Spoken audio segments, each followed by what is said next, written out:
Even the sun goes down. Heroes eventually die. Horoscopes often lie. And sometimes why? Nothing is for show. Nothing is for certain. Nothing lasts forever, but until they close the curtain, it's him and I, the Going On podcast with Rap Critic and Mues. How you doing, buddy?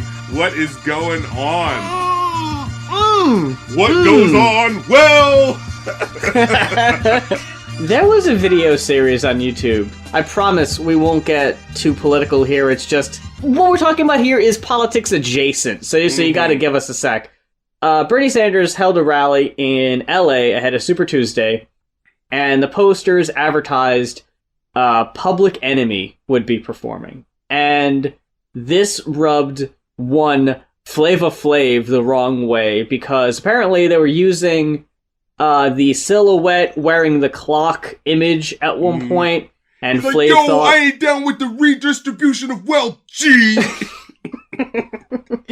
So Flav thought he should get some of that money because that's his image, his brand, and he hadn't been in the group for a while now. Despite not being in the group for quite some time, Chuck D decided now's as good of time as any to maybe part ways. It's bittersweet, man. It's like looking at Instagram and seeing Eric Andre talking about Bernie all the time, talking about fucking, legalizing marijuana, and then you see Hannibal Barris in the comments like, man, fuck Bernie, this dude ain't it. Yeah, and donate then to your landlords association or some weird shit. Like, what? Oh, that one fucking hurt, what dude. In the world? I'm gonna rank that up there with Kyle MacLachlan of Twin Peaks liking a Mike Bloomberg tweet, or Cher tweeting today that she was with Biden. These fucking betrayals, man, I can't keep up. What wound up happening that night was you saw the lower thirds at the Bernie rally saying, coming up, Public Enemy Radio. And I was like, oh no, they better not be just doing this thing where it's like, oh, they're just fucking playing songs over a PA, and that's gonna be like, oh, featuring Public Enemy, yeah? So yeah, then Chuck D comes out, and another dude who's kind of like playing the role as hype man, and I thought he did fine. He didn't have the charisma of a Flava Flav, but, I mean, at a political rally, you don't really need the Flava Flav energy, Yeah, you just need the message. Yeah. If you know, pretty much. Like, if you're down with Public Enemy and you know what they're about and you know some of their songs, even if you know the hits, you're good. You're just there to fucking see Chuck D lay it down, and he did. Trump was a hero to somebody, never meant shit to me. You see, Trump racist that sucker was simple plain. Motherfucking job. But it's over some shit, like Flava Flav was just like, he wrote on some sort of cease and desist letter, he's like, yo, Bernie, don't do this, G. Yo, don't do this. And it's just like, what exactly are you angry about? Like, he just said it in a way of like, I just don't want to endorse anybody or whatever. But it was just like, but I mean, I don't know, man. Aren't you listening? Aren't you part of the political rap group? Shouldn't you have your ear to what's going on? Like, what is going on with you, bro? You know what I mean? I'm gonna say no. I'm gonna say those days are long behind him. Yeah, at this point. And they had already been having troubles with the group. Apparently, Chuck D had said that like, that there had been issues where we were having charity organization like concerts, and you weren't coming, so like, don't act like this hasn't been an issue. And so it's like, oh yeah, like specifically people were saying whenever there were like charity organizations, he would sort of skip them. And so it's like, oh yeah, you're not really down with the cause. Okay, all right. Like I said, the audience still got a good show. Chuck D, he more than made up for the absence of Flava Flav. Like I said, in fucking 2020, Flava Flav just kind of comes off corny. Yeah. I mean, see, what it used to be is like, oh, you think this is, stuffy old hip-hop, but, oh, we got the silly guy who's gonna, So what you're saying was that Flava Flav was the spoonful of sugar. Exactly. For the message, made it more accessible. I can see that. Yeah, but now in 2020, it's like, no, we know things are fucked up. We don't need someone with a clock to, make sure we're paying attention. We're paying attention. Heading into this week's album review request, it is a listener-requested album, and it is Speakerboxx, The Love Below. Speakerboxx, ooh. By Outkast. Requested by Ryanson. Thank you very much for your request. Oh boy, man, does this one take me back? See, I'm glad we got very different experiences, because I didn't get into Outkast at first, like when they were really, popping off, and it was still like as it was happening, Like 99 to 2003, like that's their hot era. I didn't go back and listen to their shit till like after Idlewild. It took me a minute. But at the time, in 2004, when Speakerboxx The Love Below came out, that was sort of my introduction. Because, Hey Ya, The Way You Move, Roses, those songs were fucking everywhere. Mm-hmm. And that was, for better or worse, however you want to look at it, just kind of like their peak in relevancy, in a mainstream sense. But many would consider fucking AT-Aliens, Aquemini, Stankonia. Yeah, Stankonia. Sure. Those are the untouchable classics, and you don't really hear people talk about Speakerboxx The Love Below in that same context. Not as a whole. Not as like a whole package. Yeah. As I was listening back to this album, I remember even as a kid feeling like, I don't know, this Love Below album doesn't sound very finished. And then I just recently saw an interview where it's like, oh yeah, a lot of the songs weren't really finished projects. And it's just like, wow, man, like I could even tell back then. See, like, I understand, and I guess I appreciate the approach. They even addressed it on a couple of the songs, right? The rumors were out there. The rumor mill was speculating. Is Outkast donezo? Andre's got his own projects. Is Big Boy going to carry the torch by himself? What's going to happen? And they go ahead with this, where one album is predominantly Big Boy's stuff, his style, and the second album is much more Andre-centric, and they couldn't be more different. You get a little bit of bleeding over, you got Andre on a couple of the tracks on Speakerboxx. And to be fair, there's a lot of funk in Big Boy's production. There's a lot of, like, in substitute for the weirdness that is Andre, you've got someone like a Sleepy Brown. You know what I'm saying? Right. Yeah. Mm-hmm. He'll make up for it in a way that's like, it's not on it, but it's like, it's its own sort of funk that, like, works in this really light sort of, high-class gentleman, lots of flutes in the background, highfalutin sort of shit. You know what I mean? It brings a class to it in this weird way, And there was a dude, Slim, on Last Call, who, without looking, almost sounds like Andre in the voice. Maybe not the verse and quality. Yeah. But the sound was like, okay, you might be able to fool someone. So I'm just gonna go ahead right out the gate. Speakerboxx gets the best song on the whole album out of the way right out the gate. Fucking ghetto music. Yo.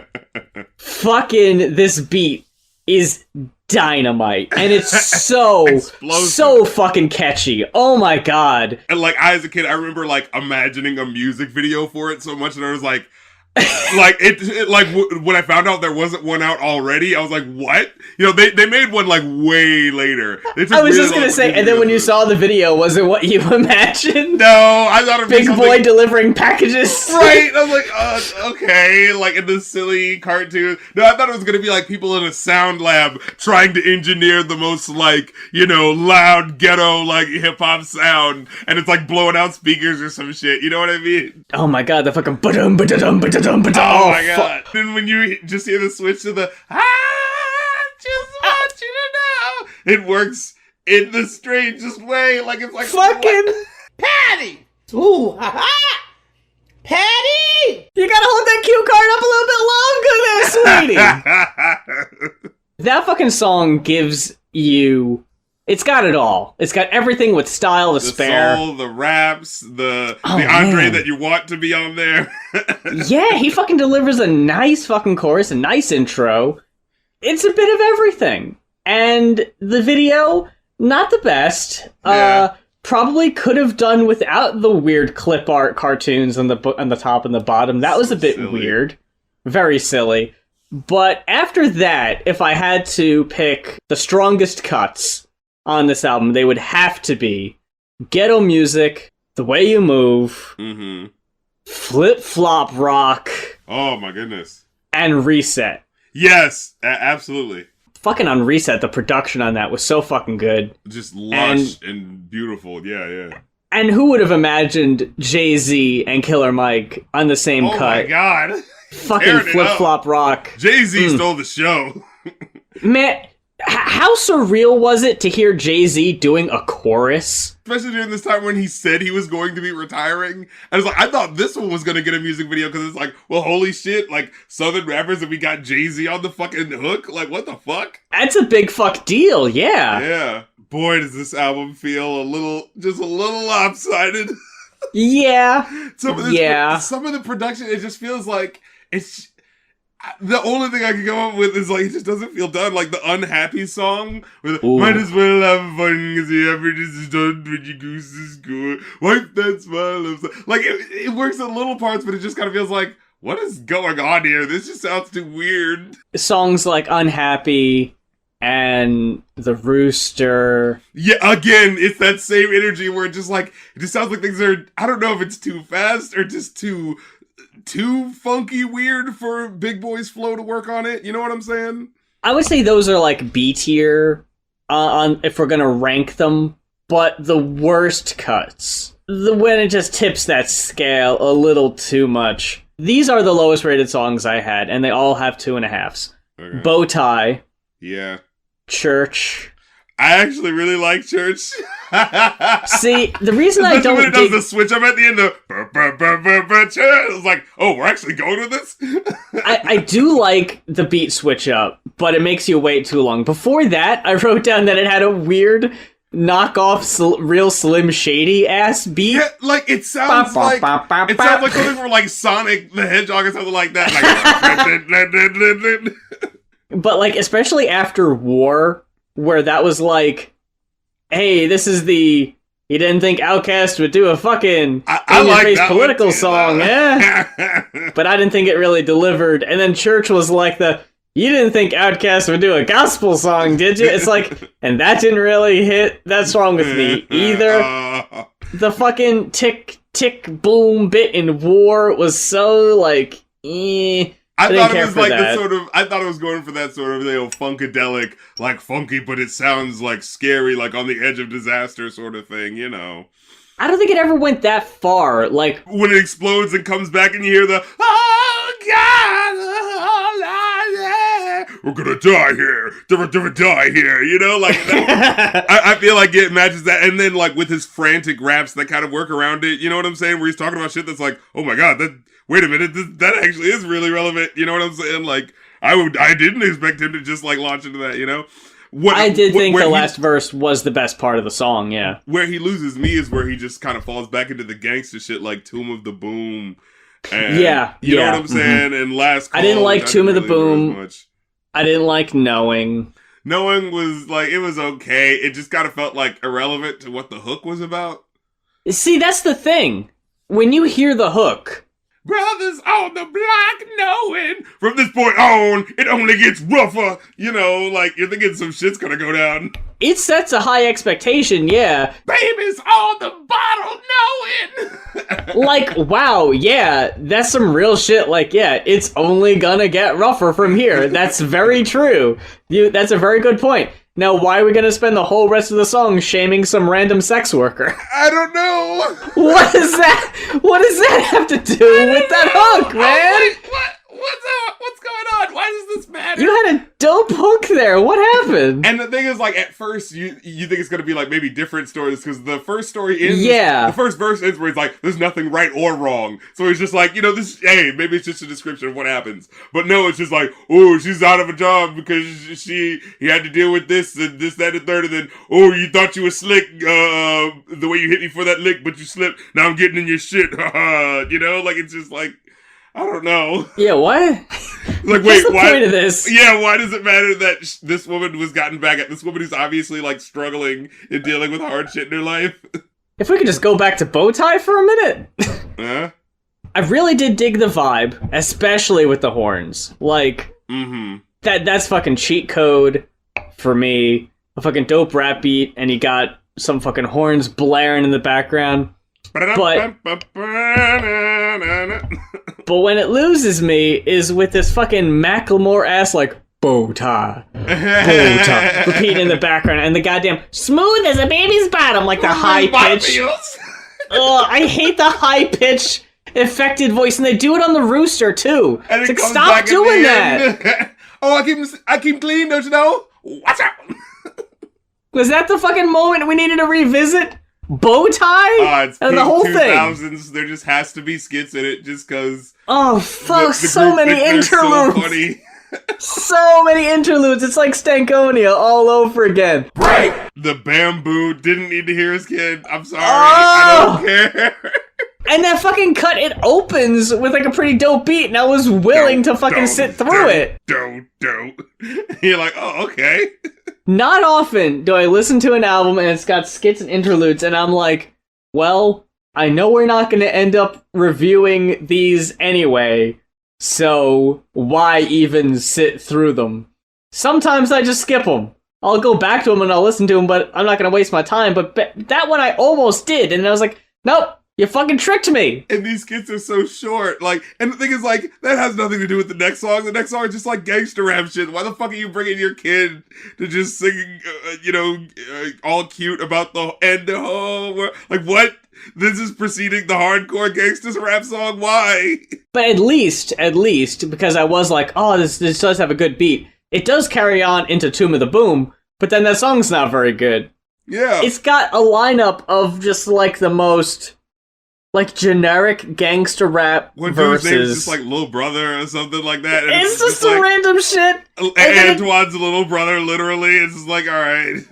And then it fucking rounds it up with Ludacris for the guest verses, and his was just kind of okay. Yeah.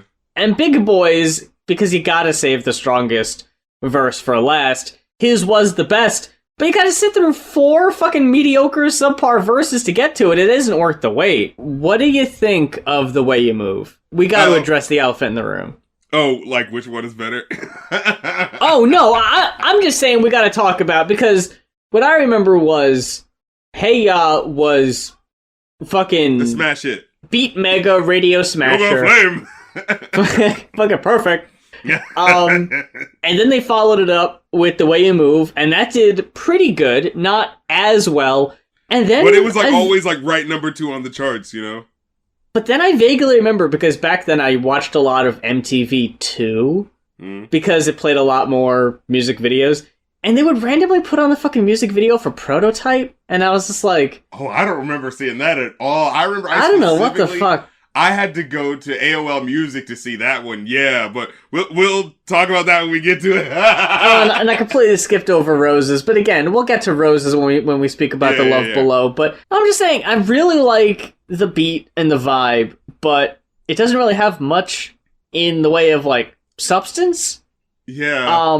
I think the singing on it, on the chorus, really pulls it together and makes it work and carries it. The class and whatnot. Yeah, but yeah, I like when that. Big Boy is dope. like speaking really low over these really minimal beats, and he's like, "Your ex-male friend boyfriend's bored as hell. Let me listen to the story you tell, and we can make moves like a person in jail on the low, ho." Like, I don't know, that's not really romantic, bringing up jail and shit. I don't know that. You know, it's just kind of like, what's going on? Yes, please bring us back to the chorus. I like the way you move. It's like, oh, there it is. Yeah. It really does come down to, and we talked about this in our conversation of the The GQ interview that Andre did? That fucking line in Hey Ya, y'all don't want to hear me, you just want to dance. Like, you know, there's a lot of songs on here that is kind of the case. Where, like, I'm not really fucking with this verse too much. Can we just get back to that really cool chorus? Because that's clearly the best part of this song, and I just want to groove. Yeah, that really classy funky ad going on. Just a second there with Sleepy Brown. Again, like I said, he saves. He does his work on Unhappy. I believe he kind of saves Bowtie and The Way You Move. Where it's like you can hear these really lush instrumentation with his high voice singing on it and shit.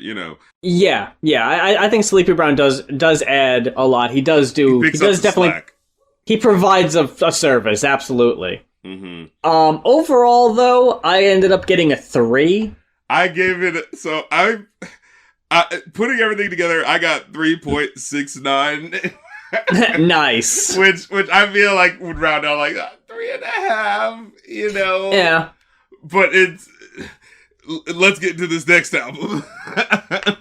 I'm just gonna go ahead and give it the same rundown real quick. I did fucking the best songs, right? Well, see, this is how I feel for the best songs, right? Okay. So I feel like the early on in the album, I actually really enjoy it.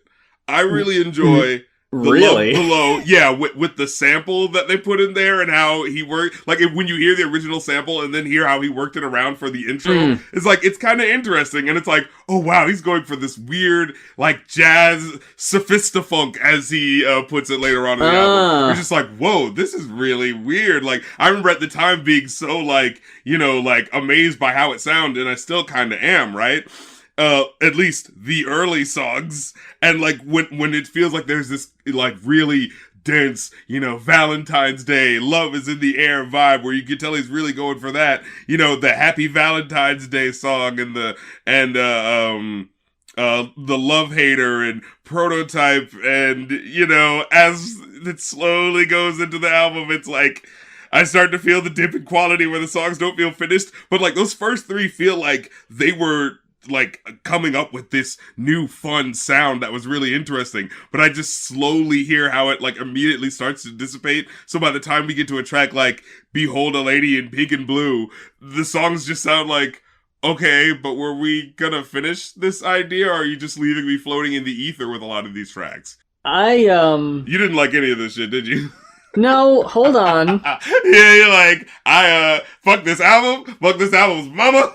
I'm trying to think of the word. I formulated my opinion kind of early on, because I didn't enjoy the first half. Hardly at all. Love Hater is okay. That one is one of the better cuts. Everybody needs a glass of water today. Oh, come on, you weren't having any fun with this, No, I'm saying, it's one of the better ones. It's not great, but I do really like the dope, jazzy instrumental. It's got weird, like, electric guitar breaks coming out of nowhere. But the fucking Love Hater, hater of love, I'm like, is that it? Is that really the chorus? Like, that's really what we got? Like lyrically, this album sucks. Like, this album provides, like, dog shit as far as substance in lyrical content. It is all style. Well, whenever he raps, you can hear, like, oh, that's the creativity that he when he does, yeah, like, it's so few and far between. That he does. Oh, man, I was not fucking with Happy Valentine's Day at all. Oh, that no. fucking sounds like a bad Mad TV skit. Fucking, y'all won't believe me, be all with fancy leprechauns and groundhogs. No thank you, Easter Bunny. There's no so much fun tonight. What the I hated that. I hated that chorus. Out of just hearing the Bunny! No! I hated it! I hated the Easter Bunny! No, that was so fucking whack. I hated that. I think it's the nostalgia for me. That might be that okay. For that one. Happy Valentine's Day is my third least favorite song on this album. My second least favorite would be She's Alive, because what even is that? Like, this is where we... It's an interesting idea to, like, sample your mom talking about raising you, but it's like, what is this? Why, you know, like, where are you going? Why do I need this, you know? That's the thing. It falls into the category of what you said, the songs that don't feel finished. Behold a Lady, Pink, Blue, Love and War even, She's Alive, Dracula's Love and War Wedding. Especially. Yeah. But can we just get to my absolute worst song on the album, She Lives in My Lap? Oh my god. What? I'm sorry. What? Okay. So you got Rosario Dawson, and she's doing just fucking Chance the Rapper acting. Yeah, oh my god. I love you, baby. It's got an annoying-ass chorus, lives in my lap, and then it's got this unpleasant instrumental. Nothing about that song is enjoyable. Nothing at all. It's so bad. At least the other songs, like Dracula's Wedding. Play, baby, play. At least Kellis, like, sounded okay on Dracula's Wedding. You know what's funny? But I always had a beatbox. I had this one beatbox that, like, it would fuck up one of the speakers. So, like, you would hear alternate versions of songs where, like, people are singing in the, you know, the background harmonization. You know what I mean? Oh, yeah. And so, like, I remember her background harmonization sounded cool, but when you hear it with the foreground, it sounds, like, so much cornier than it actually is. Like, so much at stake. Oh, bad choice of words, but I'm not the gun with silver bullets. And I can count 1, 2, 3. Plus, I make great peanut butter and jelly sandwiches. Van Helsing. What? What's going on, man? Dracula's Wedding. Cool. That is definitely not cool. I was getting vibes of what was that fucking song? Vampire something on Lipstick Homicide. Like, what does this have to do with the subject matter? Like, Dracula's Wedding, you could fucking really... You could paint a picture with that. You got the guitar, that like really electrified guitar in the back. Like it just sounds so weird, and it's like, where is this going? And then, what the fuck is she talking about? Peanut butter really sandwiches. It's fucking Macy Gray with the hot dogs on a stick. Like, what are you doing? Like, I get, like, this isn't fun because I'm not having fun. Like, this isn't enjoyable, right? Like, you can fuck around and have fun, but, like, it isn't translating. So, and you know what's really funny? Just recently I was listening to a song that sampled, like, a line in the Where Are My Panties skit. Oh, seriously? Yeah, like, that just shows how, like, you know, influential this album is. Like, you're sampling lyrics from skits, you know what I mean? It was some song called, like, Happiness Over Everything, short abbreviation for Ho. And it was like, you know, it's like, just cause she, giving up on the first night, I don't give a fuck, you know, that just means she knows what she wants out of life, you know, like, that type of shit. Oh, and then it's like, no, you know, I might just lay on her booty. No, man, keep it pimpin', man. Ice cold. Ice cold! But, you know, you see, it was a dissection of the toxic masculinity of not being able to show vulnerability, you see. That's why he couldn't lay on her booty. But, now I want to talk about, the prototype fucking video. Man, that was so weird. I remember being like, oh my god, I'm seeing like a video that's from the album, and you know, I haven't seen the music video on TV because, like, you know, which fucking channel would air this video, because it's so, like, they're not gonna air it on BET, you know what I mean? Like, it's too fucking weird. Yeah. And then you watch, it's just like, what in the fuck? What is this? I don't even remember watching the whole thing. Like, I remember it starting, and I was just like, nah, I don't dig this. And I just, like, turned my attention somewhere else. It's like, it is one of those, like, had to muscle through it just because, like, but you like Andre, right? You like this artist, don't you? Keep watching. It's a drag of a song, even though it's only, like, yet so long, but, like, it takes so long for, like, ideas to happen, you know? And there's... I think I'm in love! And this album in particular does do a lot of unnecessary padding, especially with the, like, thank you very much, like, all that. Are those my ad-libs? Were we recording just then? Okay, I'm gonna say something else. If the song wasn't so long already, I might let that live as, like, you know, whatever, he's fucking around.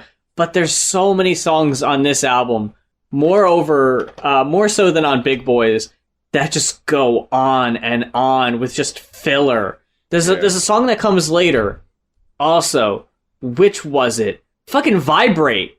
Oh my god, that song could have been 3 minutes. What? Yeah, 6.5 minutes. Jesus. And it's just got this spoken word bit at the end that's just, like, so pointless. Why, what is it even doing here? Yeah. Overall, that song is so fucking forgettable. It starts out, the only thing I remember about that song is that it starts out sounding like So Fresh, So Clean. I meant to say Miss Jackson. Yeah, you hear the backwards drums, yeah.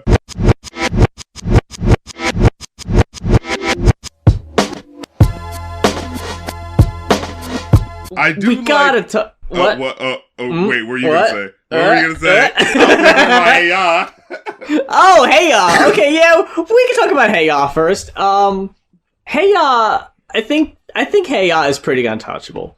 It's not great as a song, but on this album, it's one of the better ones, if not one of the best. I think it's undeniable classic. I think it's fucking solid. It's nostalgic, and also, like, it does things in it that I don't love, but it works in the context. You know what that What, you know what I mean? What do you not like?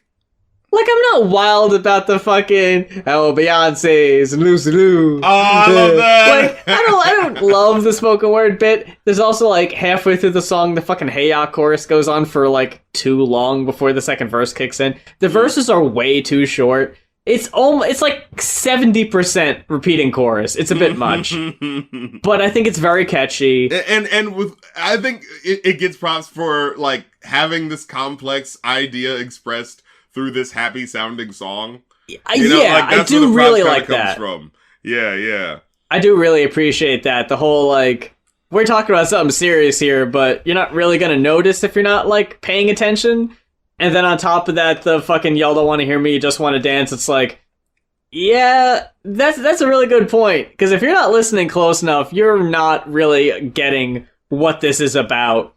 And it's not translated in the video. Like, they don't really try to make it obvious. Roses, I never liked Roses. Roses, it definitely did feel like the lesser Hey Ya, but look, we got Big Boy on it now. The corniness on that song is a really good taste of things to come on the rest of the album. Just like the fucking Easter Bunny shit. Yeah, and the thank you very much. I hope she's driving on somewhere to get somewhere to somebody in a Cadillac, and she tries to put on makeup in the mirror and crash. I'm okay with the verses. The fucking roses really smell like boo ooh ooh. That shit, so fucking corny, so whack. Better come back down to Mars. Girl, get chasing cars. What the fuck? Come on. Yeah, I'm not wild about that. I do really like the video. I remember introduced more fondly. a whole bunch of people to Cat Williams, you know. That ending goes on for so long. Oh, crazy look. Bitch. Okay. Crazy bitch. Stupid ass bitch. Crazy bitch. Like, stop. You don't get a taste of that listening to the radio edit because that's completely cut off. You don't even know that's there. Until you listen to the album, and yeah, that bit goes on for so fucking long. Why? Why does that even need to be there, for one?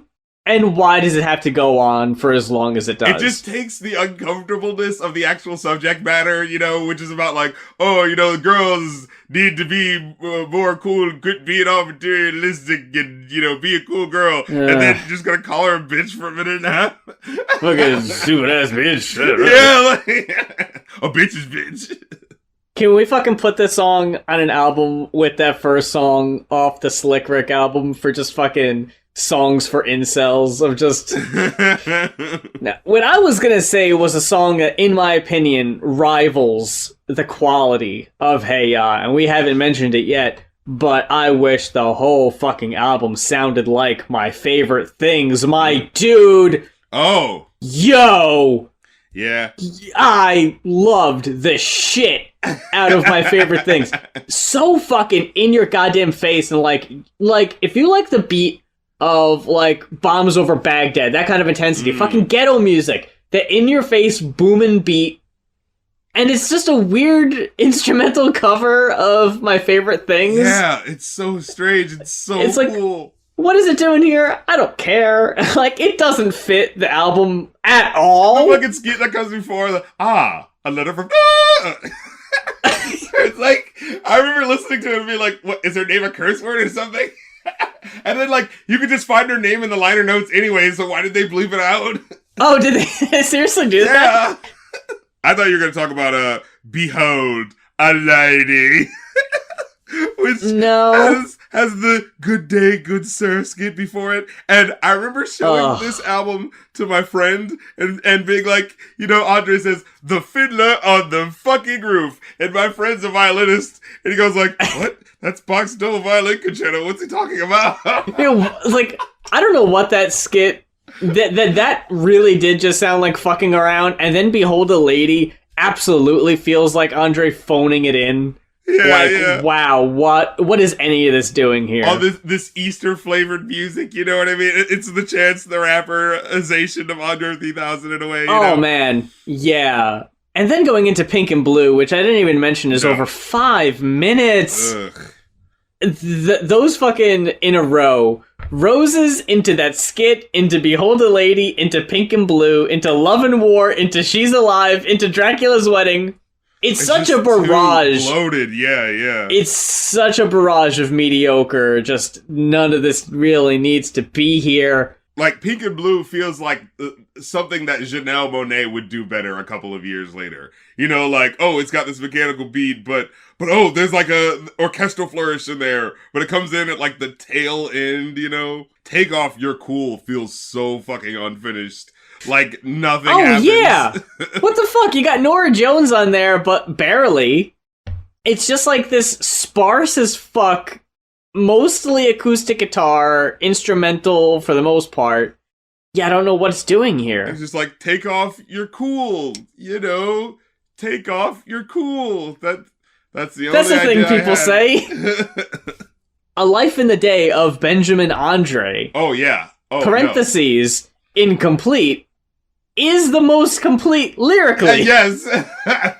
The beat isn't anything special. Like, I don't remember how the fuck that song sounds at all. And the lyrics themselves aren't great, but it's just so refreshing to hear Andre rap, so I'll take it. Like, just a clear-headed story just happening that you can understand and doesn't sound silly and stuff. Yeah. That's all I want, man. Just fucking tell me a story and not be sexist in it, Andre. That's all I really want to hear. Tell me a cool story. Don't be misogynistic in it, and we're good. So I thought that was a decent way to end it. But by that point, you fucking had me sit through so much shit, dude. No, I can't fucking forgive any of that. Yeah, like 76 minutes or so, and just like so much of it. Like I said, a song like Love and War, that didn't even need to be on the album. Like, that wasn't even a fully finished thing. I'm giving it a 2. I think I'd actually give it a 3. I think I enjoyed this album less than Big Boy's, and that feels so weird to say, but it really is that issue of time. Big Boy at least gets out of the way. Like, no, there is definitely filler on that album, but like, it feels like it's being used to a purpose. You know, there's people speaking, there's more happening, like, musically. With Andre, like, yeah, there's a bit of an experimental angle, but then it just doesn't go far enough at a lot of parts. Yeah. You know, where it just kind of feels like it's stagnating on certain songs, where it's just this cold rhythm, and it's just like, okay, were we gonna go anywhere with this? I just kind of had this thought because of what you just said about how both albums kind of have their own good bit of filler. This album reminds me a lot of the White Album by the Beatles. In how it's a bit more experimental. It was after Sgt. Pepper, so it's not like groundbreaking, but it's still very different from what you're used to hearing them do. It was also at a point where it was a point of uncertainty of, you know, where the band was going to go. So that album has a lot of songs that people in particular, like, this was a Paul song. This is a George song. Like, you can tell right off the bat, this was a song they wanted on there and they kind of spearheaded, that the rest of the band just kind of either went along with or kind of got out of the way and just kind of let them do their own thing. And it's also a double disc album where a lot of it could be cut off, and you could make one really good album if you just condensed the two. And I would say the same applies to this. If you took out the filler, imagine, you could fucking make a stellar album if you just took the select choice cuts from both. I might do that. Station Ed show upcoming, folks. The strong cuts are really strong, and I will say that in my opinion, Big Boys does have more. Yeah, and I used tracks. to listen to the Love Below album way more when I was a kid. But it's so funny, like, growing up, I'm just like, Big Boy has the more cohesive actual, like, sound for this one, though, you know? That was my expectation going in as someone who never really fucked with this album, because I never really heard anyone talk about it. I just figured, it's the one with the fucking pop hits. I don't need to waste my time with it. So I never checked it out until it was requested for the show. So my expectation going in, was I'm probably going to enjoy Andre's more because Andre is just kind of more fun-loving and whatever, like, lighthearted in general. I didn't know how carefree it would be, though, to the point where it just does sound like he's fucking around phoning it in, completely half-thought kind of tracks. I didn't even talk about Spread, but I didn't dig that one either. Where it's like, you got really, really dope instrumentals on this album, Andre. These fucking lyrics ain't it. Like, you gotta bring something else, because the fucking music ain't carrying it. Altogether, since, with their combined album sales that were only 5.5 million, but they were able to go diamond because they, had the double album sales, I will combine my ratings into a 6.5 for for Speakerboxx Love Below. So that's the rating I give it. No, I'm kidding. So what would mine be? I would get a fucking 5 if I combine them. Look at you. No, but I'd say overall, like it probably deserves, 3, maybe 3.5. It's. You can hear these cool ideas that, like, it's not like they didn't inspire people, you know what I'm saying? It's not like they're inspirational, but it's in that sort of, maybe that Yoko Ono sort of way where it's like, hey, lots of people might have been inspired by this person, but I don't really need to check out their stuff in particular, maybe, And I will say, if you are like me, and you did just kind of think, oh, this is going to be the fucking pop shit, I don't need to waste my time with it, do revisit it. Because I do think there are some cuts that you probably wouldn't hear otherwise, especially like My Favorite Things.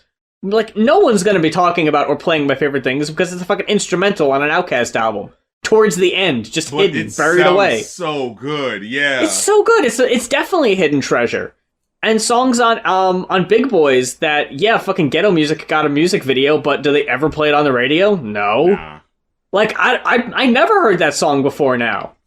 And I hate that. Like, I fucking loved the shit out of that, and I was like, what the fuck? How did it take me this fucking long to hear this song? It's incredible. It fucking comes down to the listener requests, which, speaking of, if there is an album that you would like to hear us talk about on the show, either old or new, maybe a newer album that we just, might have skipped over, or it could be a personal favorite of yours that you would like to hear us review, head on over to our Ko-fi, that is ko-fi.com/goinoff.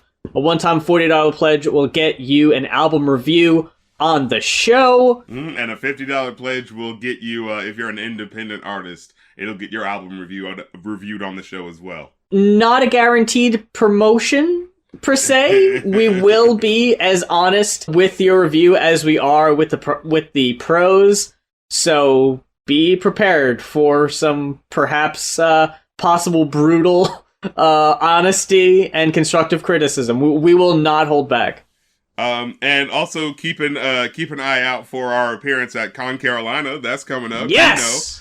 We're getting the details all officiated and whatnot, so we feel clear to let you know. May 29th through the 31st. We're going to be at the Con Carolinas. We're going to be doing a panel on weirdest music videos for the Going Off podcast. And I will be doing another panel on called the Guess That Sample game show, where, if you can guess the songs that have sampled this classic sample that I'm going to play for you, then you can get a special prize, which is going to be my Marvel hip-hop variant cover book that I have. So, ooh, that's nice. Hey, get your tickets, man. Go to concarolinas.org, see what's up. Come see about you. Come see about your boy. But that about wraps it up for this week's episode of the Going Off podcast. And if this just happens to be your first time listening, all of our old episodes are on Spotify, YouTube, iTunes, and SoundCloud, so one of those methods is bound to work for you. Check us out, play some catch up on the episodes you might have missed, and we hope that you enjoyed this show and you'll come back fuck with us again next week. But until then, for the Going Off podcast, I'm Muse. And I'm Rap Critic, and that's the way the ball bounces, G.